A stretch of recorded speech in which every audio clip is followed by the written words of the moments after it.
Sitaitafsiri kwa Kiswahili juu systems advantage haitaingiana, but vile Mungu alivyoniambia ni ya kwamba hizi ni strategies, plan ama ni mikakati zilizopo za kufanya mtu kupata kibali ukiwa kwa hali au shida fulani. Systems of advantage ni mikakati ni strategies ama plans zilizopo za kufanya mtu kupata kibali ukiwa kwa hali au shida fulani. Amen. Nadhani tumeweza kushikanisha. Ni plan, ni strategies. Ni gani hizo unaweza fanya ukiwa na shida fulani? Hizo ndio system of advantage. Amen. Na wacha tujifunze. Kuna watu kwa Biblia waliotumia au kusaidika kwa kutumia hizo systems of advantage. Tumesema hizo ni plans ama ni mikakati zilizopo za kufanya mtu kupata kibali ukiwa kwa hali ngumu, hali fulani ya shida. Amen. Ama ukiwa hata kwa dhiki. Amen. Haya, mtu wa kwanza ni Hana. Nasema hii ni mambo tu, ni watu tunajua, ni hadithi tunazojua, ni vile maybe imekuja kwa njia nyingine. So Hana, wacha tuone system of advantage ilikuwa nini. Tunajua Hana kitabu ama tutampata kwa kitabu cha 1 Samuel 1:11. Hiyo mtaenda kusoma 1 Samuel chapter 1 verse 11. Tunajua ya kwamba Hana alikuwa na shida ama hakupata mtoto. Amen. Vile walipatana na mume wake. Amen. Na pia alikuwa na dada ambaye alikuwa na mkejeli kila wakati. So alikuwa na hard time. So dada alikuwa na shida kimkejeli, anamdharau. Amen. Lakini wacha tuone Hana alifanya nini. Mtaenda kusoma. Kwa hali hiyo ya kukosa mtoto, alitoa nadhiri ili kuweza kupata mtoto ambaye alikuwa Samueli. Amen. Na baadaye vile alitimiza hiyo nadhiri, aliongezea watoto wangapi? Wengine ngapi? 5. Hiyo kwa 1 Samuel 2:21. Baadaye alipata 3 sons and 2 daughters. Amen. So hapa system of advantage ya Hana ilikuwa hiyo nadhiri. Hiyo nadhiri iliweza kumtetea kwa hiyo hali ambayo alikuwa anapitia. Amen. Na baadaye kwa kukosa ile kwake ikaweza kumtetea na akaweza kupata ile ambayo alikuwa anatamani. Amen. So hata wewe ningependa uone, unaweza kuwa umepitia hali fulani kwa miaka nenda miaka rudi. Si ufanye kama Hana vile alivyofanya. Uone kama it will work for you, and chances are it's going to work for you, kwa sababu hiyo ndio neno ya leo, systems of advantage. Toa nadhiri mbele ya Mungu na uweze kutimiza kama Hana. Tunaona ya kwamba hata vile Hana alipeana huyo mtoto wake, Mungu baadaye kwa sababu ya kutimiza hiyo nadhiri akaweza kumuongezea watoto wengine 5, 3 sons and 2 daughters. Iko kwa 1 Samuel 2:21. So system of advantage ya Hana ilikuwa hiyo nadhiri. Amen. Twende kwa mtu mwingine, Tabitha, ambaye pia jina lingine ni Dorcas. Kwa kitabu cha Acts 9:36-43. Acts 9:36-43. Hii tunaweza soma kwa haraka.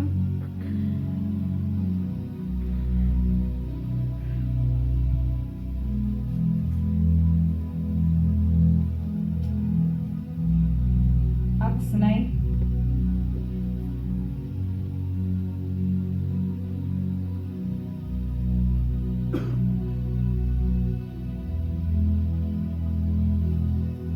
Acts 9:36. Sijui nitasoma na Acts 9:36-43, naye Mungu ataingililia kati na utafsiri kwa Kiswahili. Acts 9:36-43. Nitasoma. In Joppa there was a woman named Tabitha who was a believer. Her name in Greek is Dorcas, meaning a dear. She spent all her time doing good and helping the poor. 37. At that time she became ill and died. Her body was washed and laid in a room upstairs. 38. Joppa was not very far from Lydda, and when the believers in Joppa heard that Peter was in Lydda, they sent 2 men to him with a message, "Please hurry and come to us." 39. So Peter got ready and went with them. When he arrived, he was taken to the room upstairs where all the widows crowded round him, crying and showing him all the shirts and coats that Dorcas had made while she was alive. 40. Peter put them all out of the room and knelt down and prayed. Then he turned to the body and said, "Tabitha, get up." She opened her eyes, and when she saw Peter, she sat up. Amen. Hiyo ni historia Tabitha ambaye pia jina lingine ni Dorcas. So tunaona ya kwamba hapa alikuwa mtu mgani? Alikuwa mtu ambaye alikuwa anasaidia watu wajane, anaweza anawatengenezea shati na makoti. Amen. Na alikuwa anajitolea kwa moyo wake wote. Hivyo ndivyo neno linasema, she took all her time. Yani all her time, muda wake wote ilikuwa kupendeza ama kufanyia watu mazuri. Amen. Na unaona wakati ambapo alikufa, hiyo ikaweza kumtetea, kwa sababu hao wajane ndio walienda wakaanza kuambia Peter, tazama ile mashati, ile koti ambayo nilitengenezewa na huyu Dorcas, wakilia kwa uchungu. Ndio huyo sasa amekufa. Na tunaona kwa matendo yake mzuri ikaweza kumtetea hadi akaweza kufufuka wakati ambapo alipoombewa na Petero. Amen. So hapa system of advantage au Tabitha ni matendo yake njema. Matendo yake njema. Amen. So hata sisi tunajifunza ya kwamba usichoke kufanya mema. Haijalishi inaweza kuwa hata you're not appreciated, unadharauliwa kwa ile matendo unafanya, hata labda mtu atambui, lakini wapendwa, Mungu anaona yote inarekodiwa. So don't get tired. Amen. Na utaona ya kwamba hiyo jambo hiyo mzuri ambayo unafanya ndio itakuja ikutetee wakati ambapo utakuwa maybe na shida, ama pale ambapo kutakuwa na death. Yaweza kuwa si physical death kama Tabitha, maybe death kwa biashara mahili na hili. Amen. So system of advantage hapa, kutenda mema. Amen. Haya, twende ingine, mfalme Hezekiah. Hata hii historia ambayo mnajua, 2 Kings 20:1-6. Nasoma haraka. 2 Kings 20:1-6. Wacha tuone what was his system of advantage. Ni nini hiyo ambayo alifanya ikaweza kumtetea wakati ambapo alikuwa na shida, wakati ambapo alikuwa na dhiki ama hali ngumu fulani. 2 Kings 20:1-6. 2 Kings 20:1-6. Nitasoma. About this time, King Hezekiah fell ill and almost died. The prophet Isaiah, son of Amos, went to see him and said to him, "The Lord tells you that you are to put everything in order because you will not recover. Get ready to die." 2. Hezekiah turned his face to the wall and prayed, "Remember, Lord, that I have served you faithfully and loyally, and that I have always tried to do what you wanted me to do." And he began to cry bitterly. 4. Isaiah left the king, but before he had passed through the central courtyard of the palace, the Lord told him to go back to Hezekiah, ruler of the Lord's people, and say to him, "I, the Lord, the God of your ancestor David, have heard your prayer and seen your tears. I will heal you, and in 3 days you will go to the temple." 6. I will let you live 15 years longer. I will rescue you and the city of Jerusalem from the emperor of Assyria. I will defend this city for the sake of my honor and because of the promise I made to my servant David. Amen. Hapa tumeona ya kwamba King Hezekiah akawa mgonjwa, na ikasemekana ama Mungu akaambia nabii Isaiah kwamba atakufa. Naye hapo tu Hezekiah akaomba, akaambia, "Je, Mungu kumbuka." Hii ni verse 3. "Remember, Lord, that I have served you faithfully and loyally." Nimekutumikia vyema kwa utakatifu ama kwa uaminifu. Amen. "And that I have always tried to do what you wanted me to do." Nimejaribu kwa uwezo wangu kufanya yote ambayo ungependa nifanye. Amen. Na kwa hiyo akaanza kulia.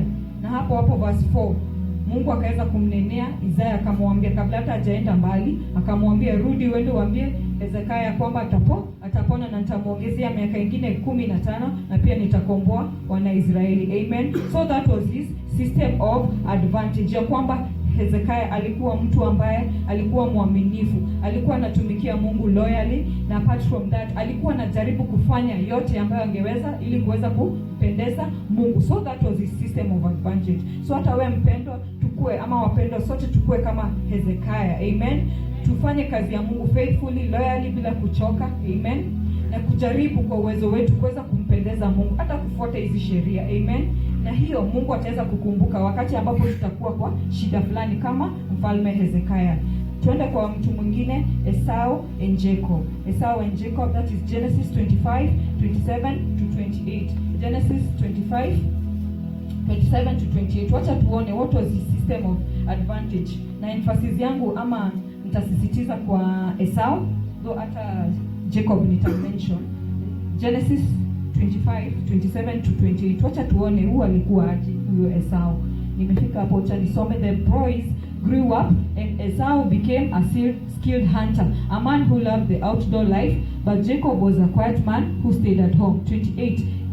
Isaac preferred Esau because he enjoyed eating the animals Esau killed, but Rebecca preferred Jacob. Amen.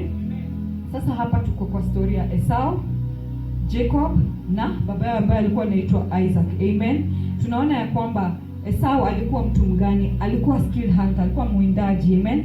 Na alikuwa anapenda kuwinda wanyama ndiye anapelekea baba yake. Na kufanya jambo hilo likaweza kuwa, yani akapata kibali, ama Isaac akaweza kumpenda. Amen. Kwa sababu kijana anamletea nyama, anamletea zile vitu ambazo anapenda. Amen. Na hiyo ikakuwa ni system of advantage yake. Wapenda, isipokuwa ni vile Mungu aliingilia kati ya kwamba kukakuwa na vile ilienda ikabadilika. Esau ndio angeweza kurithi hiyo, kwa sababu babake alikuwa ameshasema huyo ndio atarithi, nikifa atarithi yote na nitakayemwachia baraka zote. Na ni kwa nini? Kwa sababu alikuwa mtu ambaye anapendeza huyo babake. Isaac anaenda na winda na mletea nyama mzuri, ilhali the brother alikuwa tu mtu wa nyumbani. So of course atapendwa na nani? Si ni mama yake, because mama ndio anashinda kwa nyumba. So hii kanifunza kitu moja, ya kwamba hata sisi tu, ili tuweze kupata kibali kwa wazazi wetu au baraka, tunafaa tuwe watu wa kupendeza wazazi wetu. Amen. Napenda kama vile pastor usema, hata babake akimpigia simu anakata simu na yeye, yani 500 wewe ujui, na wewe unaendaga tu mkono mtupu. So and then baadaye una expect ya kwamba wewe utapendwa juu yao mwingine. No, akwendangi hivyo. Tumejifunza jinsi ya kupata kibali kwa wazazi wetu, ama kuweza kupata hiyo baraka za wazazi wetu. So twende mtu mwingine, Abraham, what was his system of advantage? Twende kitabu cha Genesis, Mwanzo 22:15 to 16. Genesis 22:15 to 16. Kwanza wacha nisome hiyo Genesis 22:1 to 2. Sometime later, that is verse 1. Sometime later God tested Abraham. He called to him, Abraham, and Abraham answered, yes, here I am. 2. Take your son, God said, your only son Isaac, whom you love so much, and go to the land of Moriah. There on a mountain that I will show you, offer him as a sacrifice to me. Tuteremke tuende verse 15. 15 inasema, sasa hivyo wetu tunajua hiyo story, that's why sitashinda nikisoma hiyo yote juu ya time. So the angel of the Lord called to Abraham from heaven a second time. 16. I make a vow by my own name, the Lord is speaking, that I will richly bless you, because you did this and did not keep back your only son from me. Amen. Tunajua vile hii story ilienda. Tunajua kwamba vile Mungu alivyotokelezea Abraham akamwambia toe mwana wake wa kipekee. Si alienda akafanya hivyo?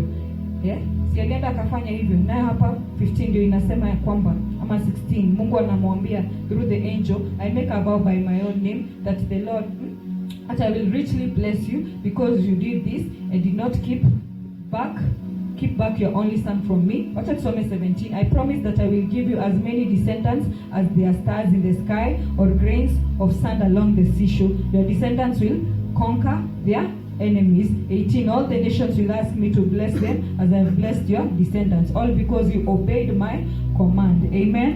Hapa tunaona ya kwamba vile Mungu, ama vile Abraham alivyotii, vile Mungu alivyomwambia, akaweza baadaye kupata nini? Baraka. Na si kwake tu, hata kwa uzao wake. Amen. Descendants. Amen. Hata 17 ama ni 18 inasema ya kwamba nations will ask me to bless you as I have blessed your descendants. Amen.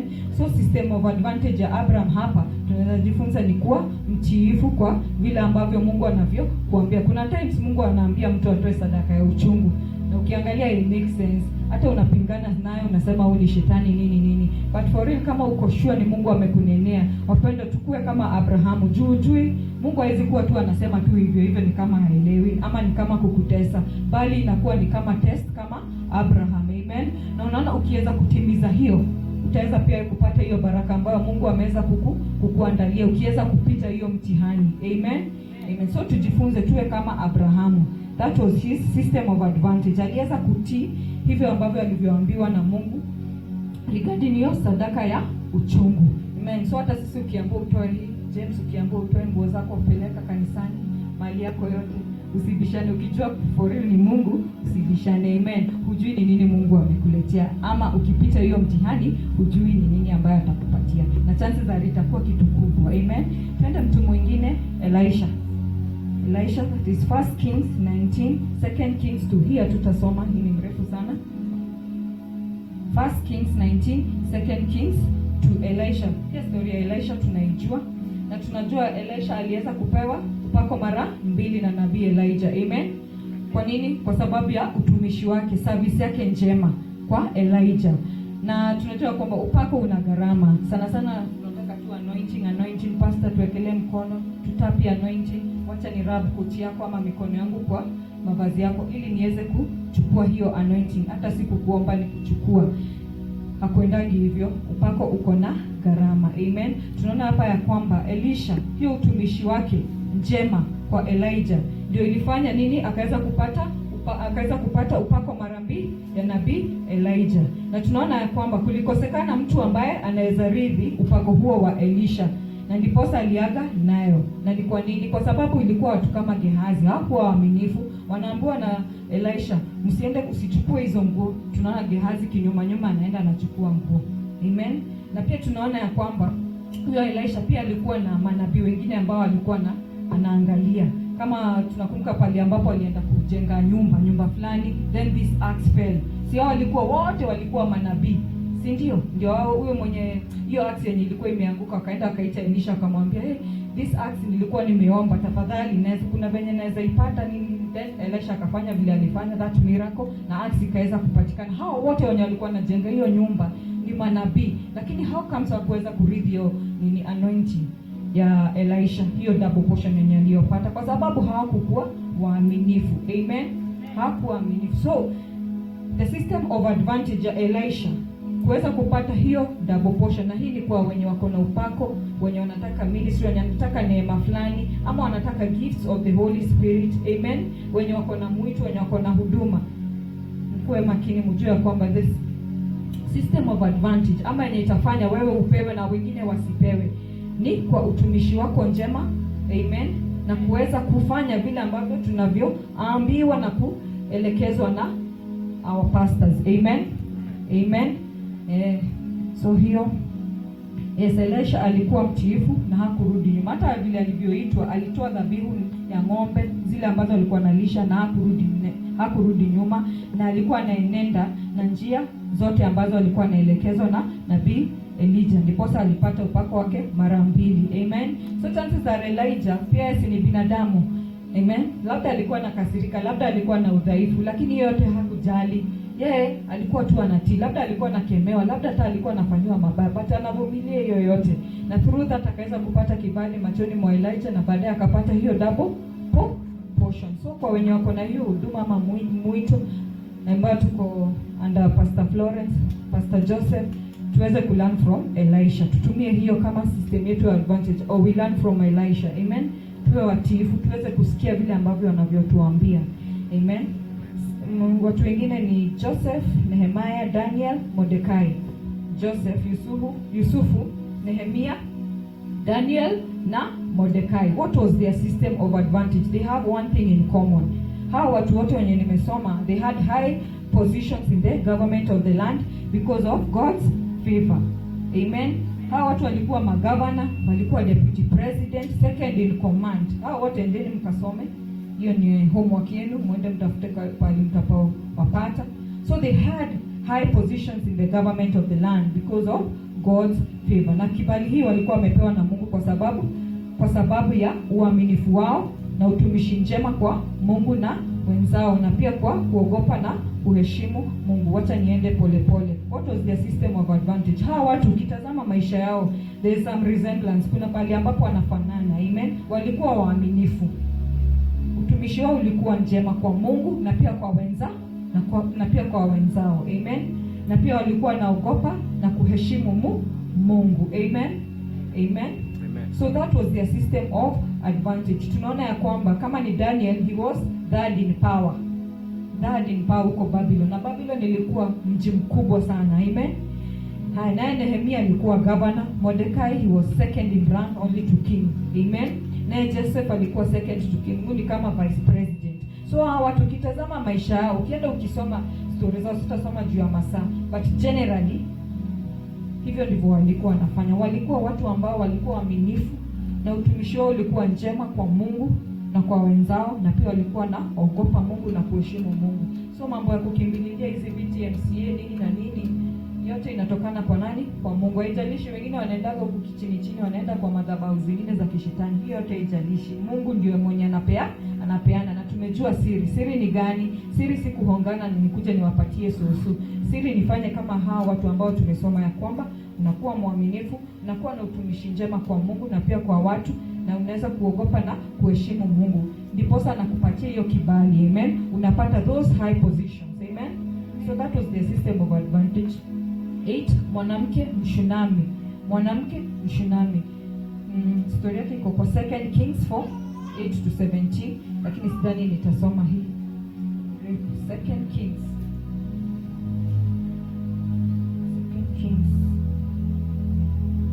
4, 8 to 17.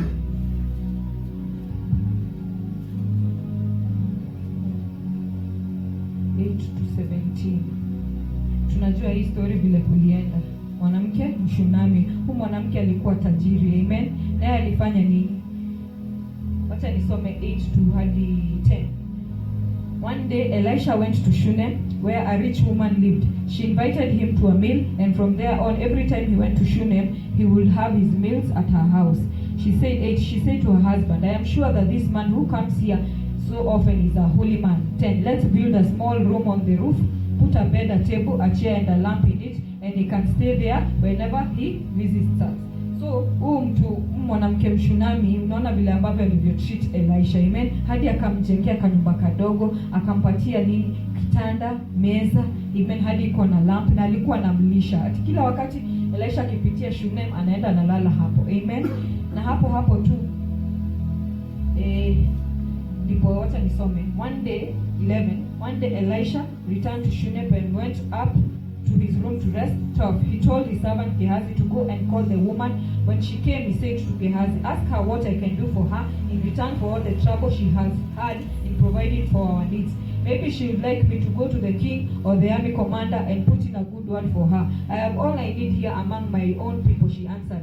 14. Elisha asked Gehazi, what can I do for her then? He answered, well, she has no son and her husband is an old man. 15. Tell her to come here, Elisha ordered. She came and stood in the doorway. 16. And Elisha said to her, by this time next year you will be holding a son in your own arms. Amen.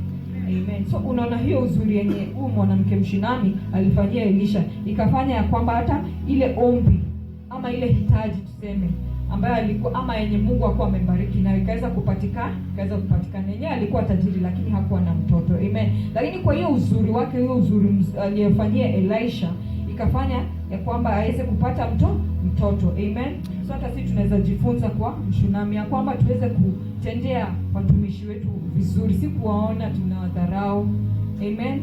Naka unawatendea vizuri vile tu Mungu atakuelekeza. Amen.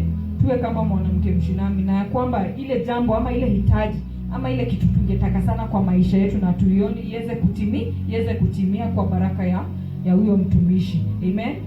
Amen. So ingine naye mjane wa Zarephath iko kwa 1 Kings 17, 8 to 15. 1 Kings 17, 8 to 15.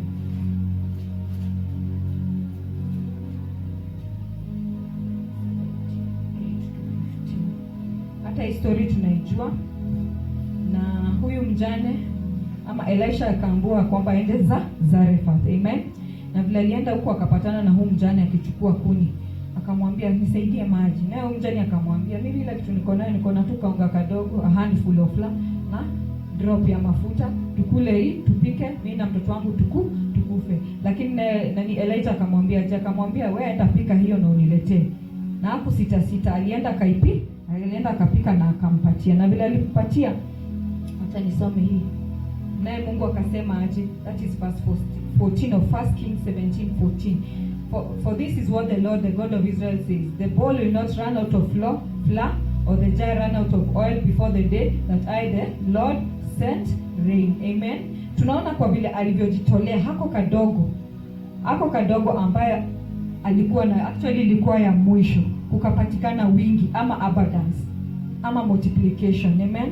So tunaweza jifunza hivi. Sasa zile tuko na ukosefu fulani na tunaona tuko na hiyo kidogo, tujifunze ama tuwe kama huu mwanamke. Amen.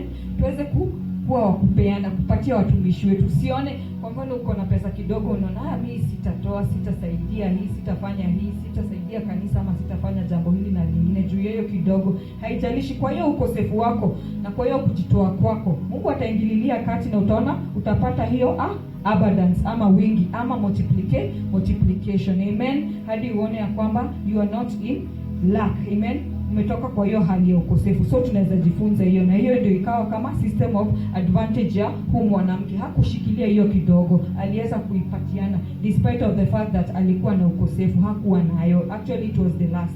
Amen. So hata sisi tunaweza jifunza kwa huyu mwanamke. And mtu mwingine ni Job. Job, what was the system of advantage? Ni nini hiyo ambayo ilikuwa ya kumtetea ama ilikuwa inamtetea wakati wote ama wakati ambapo ako na shida? Job 1:4-5. Acha tutasoma.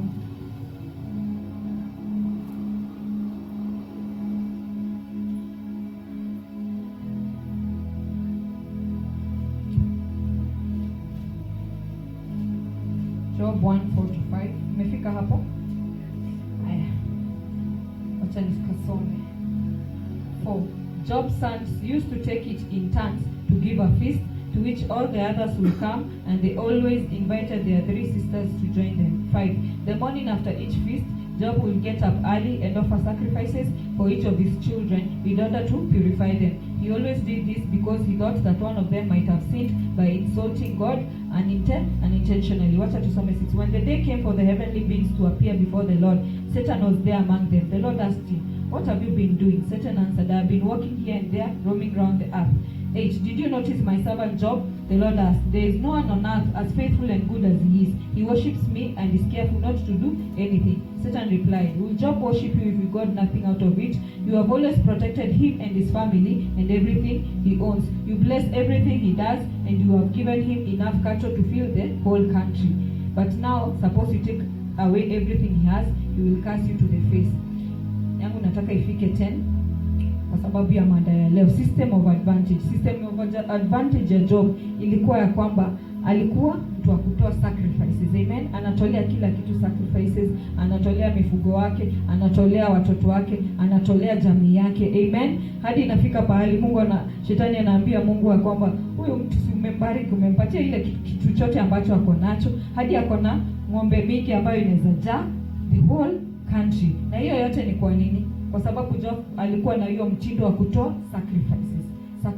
Na hiyo sacrifices, hiyo dhabihu ikawa ya kuweza kumtetea. Amen. So tunaweza ona ya kwamba apart from that, pia neno inatuambia ya kwamba verse 8, Job alikuwa mwaminifu na pia alikuwa anaabudu Mungu. Amen. Na he does everything ama is careful not to do anything. Hivyo anafanya yote ambayo anayoweza ili asifanye maovu. That was also another thing. Amen. Na hiyo ikawa ni kama ni system also of advantage ya kumzuia against attacks za shetani. Amen. So hata sisi tunaweza chukua hiyo iwe kama system yetu of advantage. Amen. Tunatoa sacrifices, tayari tuko na madhabahu nzuri. Amen.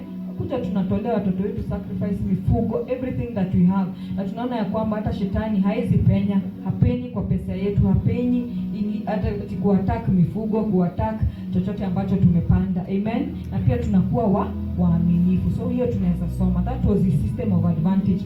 Na hiyo Mungu alitumia na ikakubalika. Amen. Ya mwisho tunajua ni tithes. Malaki 3:10-12. So tithes inaweza kuwa ni system of advantage. Naweza pata kibali saa zile niko na hali fulani ama shida fulani kwa sababu ya tithe. Amen. Acha tukasome. Tithe inafanya nini? Najua ni jambo ambalo mnajua. Lakini kwa mada yetu ya leo, system of advantage. Malaki 3:10-12. Tutasoma. Bring the full amount of your tithes to the temple so that there will be plenty of food there. Put me to the test and you will see that I will open the windows of heaven and pour out on you in abundance all kind of good things. I will not let insects destroy your crops, and your grapevines will be loaded with grapes. 12. Then the people of the nations will call you happy, because your land will be a good place to living. Amen. So tunaona vile tithes zinafanya is a system of advantage. Hata Biblia imesema ya kwamba milango ya mbinguni itafunguliwa. Amen. Na hutaacha kosa, you will have abundance. Amen. Utakuwa na wingi ya kila kitu ambacho unachotaka kizuri. Amen. Biblia pia inasema ya kwamba hakutakuwa na uharibifu wote kwa mazao wako ama kwa everything that you do, hata kazi ya mikono yako, kwa hiyo tithes. Amen. Na watu wote watakuwa na kuangalia, wanasema wewe umebariki, wewe umebarikiwa. So tithes is also a system of advantage. Kwa yote ambayo tunayopata kazi hii yetu ya mikono, mabiashara, kwenye tumeajiriwa, tuwe watu wa kutoa tithes. Amen. Tumeona is a system of advantage. Inatuzuia mambo mengi. Amen. Milango ya mbinguni inafunguliwa, tunapata yote mazuri na uharibifu unaweza kuondolewa kwa sababu yote inatutetea. Hadi watu wanasema ya kwamba tumebarikiwa. Amen. Na kwa sababu ya masaa, I think tumejifunza systems of advantage. Sitarudia, na tumesoma sana, hata mimi nimesoma sana. Na shukuru Mungu kwa neno hilo, na kwa wakati huu nitarudisha madhabahu kwa Pastor Florence. Asante.